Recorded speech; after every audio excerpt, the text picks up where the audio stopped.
It was a moonless night as I set out on a deserted road, a shortcut to reach home faster. The dark, winding path seemed endless, flanked by towering trees that loomed over me like ghostly sentinels. As I drove deeper into the night, an unsettling feeling crept over me. The road seemed to twist and turn in unnatural ways, disorienting my senses. I tried to shake off the unease, blaming it on fatigue and shadows playing tricks on my mind. But then, I noticed something peculiar in my rearview mirror, a faint glimmer of red light, like eyes staring from the darkness behind me. My heart raced as I quickened my pace, hoping to escape whatever lurked in the shadows. The sound of my tires on the asphalt was the only company I had on that desolate highway. No other cars in sight, no signs of life anywhere. It felt like I was driving through a forgotten realm, disconnected from the world. A sudden mist descended, engulfing the road in a thick shroud. The visibility dropped and I struggled to make out the path ahead. My hands trembled on the steering wheel as I strained my eyes to pierce through the fog. Then I saw her, a spectral figure, pale and ethereal, standing by the roadside. She wore a tattered white dress, her eyes fixated on me with an unnerving gaze. My heart stopped as I realized she wasn't alive. She was a ghost. I tried to convince myself it was a trick of the fog, but she kept appearing and disappearing, always getting closer. Panic surged through my veins as I gripped the steering wheel tighter, desperate to escape her haunting presence. My mind clouded with fear, and I lost all sense of direction. The road seemed to stretch endlessly, leading me deeper into the unknown. Each turn I took only led to more darkness, more uncertainty. In my desperation, I reached for my phone to call for help, but there was no signal. I was alone, trapped in this nightmarish drive with a ghostly entity pursuing me. Time seemed to lose all meaning as I drove through the night. The hours stretched on and the darkness became my relentless companion. The spectral figure of the woman haunted my every thought, her cold stare etched into my memory. My gas tank was running low, and I knew I had to find help soon. Just when I thought all hope was lost, a faint glimmer of light appeared in the distance. A small gas station, seemingly the only sign of life for miles. As I pulled into the gas station, I saw a weary attendant, his face etched with age and wisdom. He looked at me with knowing eyes as if he understood the horrors I had endured on that desolate highway. He didn't ask any questions. Instead, he simply filled my tank and handed me a cup of hot tea, the warmth of which comforted my trembling hands. "It's not a road meant for the living," he said cryptically. "Few venture here, and even fewer make it out unscathed." I couldn't find the words to respond, still shaken from the nightmarish journey I had endured. "Be careful on the roads at night," he cautioned, "for they hold secrets that can only be seen by those who dare to drive through the darkness." With those enigmatic words, he sent me on my way, back to the safety of the world I knew. But the memory of that haunting drive stayed with me, a chilling reminder that some roads are better left untraveled, and the darkness can hold secrets beyond our comprehension. A few weeks ago, I experienced a chilling incident that has left me haunted ever since. It was one of those typical Sunday nights when I made my regular trip back to my apartment from my parents' house. The darkness had settled in, and the rural Ohio roads were quiet, with little to no traffic at night. As I ventured through the dark countryside, my favorite song played on the radio, momentarily easing my mind. However, my tranquility was short-lived when a red, rundown car abruptly cut me off, pulling out right in front of me. Frustration surged through me as I wished the driver had waited for me to pass. Trying to shake off the annoyance, I noticed that the car ahead was moving at a sluggish 45 miles per hour, despite the speed limit being 65 miles per hour. Wanting to pass him, I kept an eye out for an opportunity, but an upcoming intersection compelled me to wait. The intersection stood in the middle of nowhere, shrouded in darkness. As we approached it, the unsettling scene unfolded before my eyes. The car in front of me activated its hazard lights and came to a halt, right in the middle of the desolate road. I slowed down, keeping my distance, trying to decipher the driver's intentions. To my horror, the driver's side window rolled down, and an arm waved frantically, signaling for me to stop and offer help. My heart pounded with unease, and my instinctive paranoia kicked in. The idea of stopping for a stranger in the dead of night sent shivers down my spine, urging me to stay far away. Swiftly, I decided against halting and maneuvered my car around the mysterious vehicle, making a right turn at the intersection, leaving the ominous scene behind. As I glanced back in my rearview mirror, I saw the car switch off its hazards instantly and speed away. Another car emerged from a nearby driveway and pursued the first car, as if they were working together. The chilling realization struck me. There had been no one else on the road with us for miles. The car's sudden appearance and coordinated actions ignited my worst fears. I couldn't shake the eerie feeling that they were attempting to lure me into a sinister trap, a scenario too horrifying to contemplate. From that night on, I vowed never to drive that late home again. The encounter left me shaken and on high alert, perpetually wary of the unknown lurking in the darkness.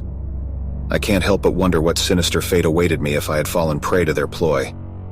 So, to the creepy car with your hazards on, let's never meet again. Your sinister intentions have left an indelible mark on my soul, reminding me of the haunting truth that evil may lie just around the corner, waiting to ensnare the unsuspecting. Late one night, my mother's seemingly routine drive home turned into a nightmarish experience she will never forget. It was around 2 a.m. and the freeway was deserted, with only George Nouri's voice providing company in her car. But unbeknownst to her, a sinister presence had silently joined the lonely stretch of road. Suddenly, my mother noticed a car tailgating her. Startled by its sudden appearance, she hoped the driver would pass her and disappear into the night. However, the car stayed stubbornly by her side, maintaining a creepy parallel stance. Her unease grew and she tried to create some distance by slowing down, but the car mirrored her every move. As she accelerated, so did the mysterious driver, matching her speed effortlessly. Fear gnawed at her as it became clear that this wasn't a mere coincidence. She was being deliberately followed. Panic took hold, and her only thought was to find safety among other cars. She sped up, desperate to reach a tow truck further down the freeway. Her heart pounded as she maneuvered to reach the tow truck, hoping that its presence would deter her pursuer. But the relentless black car persisted, undeterred. Fearful of being alone with this menacing vehicle, she frantically scanned the road for any signs of help. In the distance, a glimmer of hope appeared, a police car stationed on the side of the road. Her heart leaped at the sight of the police car, but she hesitated to pull up behind it, unsure of how to explain her situation. The black car sensed her hesitation, falling back briefly before resuming its menacing pursuit. Fearing for her life, she dialed 911 on her phone, hoping to reach safety before it was too late. Her fear intensified as the black car seemed to sense her intentions, dropping back once more, disappearing into the darkness behind her. In a desperate bid to escape, she pushed her speed to dangerous levels, racing toward her exit. Her heart pounded as she prayed the driver hadn't memorized her destination. Reaching the safety of her home, she breathed a sigh of relief, but the night's terror would forever linger in her memory. She couldn't shake the feeling that she had narrowly escaped something far more sinister than a mere prank or coincidence. The chilling thought of drive-by shootings and unknown intentions haunted her mind. Unable to identify the sinister driver, she could only speculate about his motives. Was he a lone predator or part of something more sinister? The unsettling encounter left her questioning the safety of late-night drives and served as a stark reminder that danger may lurk in the most unexpected places. From that night on, my mother vowed to think twice about driving alone at night. The fear and vulnerability she experienced would forever serve as a chilling reminder to be cautious and vigilant on the dark and desolate roads. Back in 2015 or 2016, I was a tow truck driver working the night shift. One summer weekend, I found myself on call, responding to various breakdowns and accidents. It was around 2:30 to 3 o'clock in the morning when my phone rang with a tow request from an insurance company. They gave me the customer's name, Kara, and a location about 15 miles out of town. It was a bit inconvenient, but the tow destination was close to my apartment, so I decided to take the call. Little did I know this night would be far from ordinary. As I approached the breakdown location, I noticed two cars on the shoulder, Kara's late model car and another vehicle parked in front of it. I pulled up behind both cars, intending to load Kara's car, but the man from the second vehicle claimed he would fix the fuel issue and wanted me to tow it somewhere else. I wasn't thrilled about the idea, but I wanted to resolve the situation quickly. However, something felt off. Kara seemed uncomfortable, and the man was adamant about changing the tow destination. To settle the matter, I asked Kara what she wanted me to do. Her response was chilling. She silently shook her head, indicating she didn't know him. Alarmed, I asked the man to leave, and he became agitated. My heart raced as I stood my ground, unsure of what he might do. With Kara's safety in mind, I acted fast and positioned myself between them. Despite my fear, my sturdy build gave me the courage to protect her. Then Kara did something unexpected. She stood close behind me, making her feelings clear without uttering a word. Her eyes, wide and intense, held a desperate plea for help. I knew I couldn't leave her alone with this man. I swiftly instructed her to get into her car, and she followed my lead. As the man continued to breathe heavily, he finally backed away and got into his vehicle, slowly driving off. Relieved but shaken, I loaded Kara's car onto the tow truck. She tearfully explained how her car had broken down, and the man had tried to approach her, preventing her from getting back into the car. My timely arrival may have deterred a far more sinister outcome. Kara's parents were waiting at the dealership when we arrived. After hearing her story, they thanked me profusely, giving me a heartfelt hug and a small tip. Our paths never crossed again, but that night left a lasting impact on me. As I reflect on that experience, I realize that being a hero is not about grandiosity or triumph. It's about being in the right place at the right time. I didn't feel like a hero that night. I felt like an ordinary person thrown into an extraordinary situation. The fear and vulnerability were humbling reminders of our shared humanity. If faced with a similar situation, I wouldn't hesitate to intervene again. But I hope and pray that I'll never have to. Moments like those teach us the importance of being vigilant and looking out for one another, no matter how unassuming or ordinary we may feel. Darkness settled over the town as I set out on a late-night drive to surprise my girlfriend, Emma. The moon was obscured by clouds, casting an eerie ambiance that matched my anxious heart. With each mile, anticipation grew, thinking about the smile that would light up Emma's face when I arrived. But as I neared her house, an unsettling feeling washed over me. The streets felt empty, and the shadows seemed to dance menacingly. Ignoring my unease, I parked my car a block away from Emma's house to maintain the element of surprise. As I approached her home, a faint figure darted behind a tree nearby, disappearing into the darkness. My heart skipped a beat, but I brushed it off, attributing it to my overactive imagination.